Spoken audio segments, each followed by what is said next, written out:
So mga kabaksing, sa katatapos ang punang bakbakan na ginanap sa Ariake Arena sa Tokyo sa bansang Japan, ay tulad ng inaasahan ng karamihan ay walang kahirap-hirap na dinispatsa ni Naoya the Monster Inoue, ang kanyang Koreanong katunggali na si Ye Jun Kim. Ito'y matapos na itong patulugin mga kabaksing sa loob lamang ng round 4 ng kanilang bakbakan.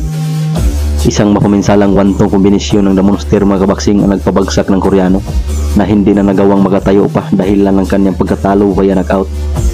Dahil dyan mga kabaksing ay matagumpay na nadepensahan ni The Monster Naoya Inoue ang kanyang undisputed title sa Super Bantam na nag-improve na ang kartada sa 29-26 win-loss record, isang undefeated. Samantalang si Ye Jun Kim ay nalasap ang kanyang kauna-unahang talo via knockout na umagsak na sa 3 defeats, may 21 wins at 13 knockouts. Samantalang sa co-main event mga kabaksing ay matagumpay din na nadepensahan ng Hapon na si Jin Sasaki ang kanyang mga titulong OPBF and WBO Asia Pacific welterweight titles. Ito'y matapos siyang talunin ang kapwa Hapon na si Suki Sakai sa pamamagitan ng 12 rounds unanimous decision. Sa scorecards ang tatlong hurado na 118-110, 117-111 at ang isang hurado ay 116-112, pabor lahat kay Sasaki.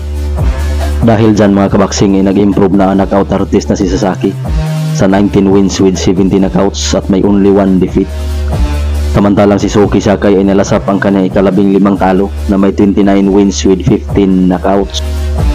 Samantalang sa kabilang banda mga kabaksing ay huwag din po nating kalimutan na bukas na po gaganapin ang bakbakan sa Iligan City Public Plaza sa Mindanao, kung saan magbabalik ang ating pambato na former IBF Super Flyweight Champion na si Jerwin Pretty Boy Angkahas kontra sa former world title challenger na si Richie Mipranom.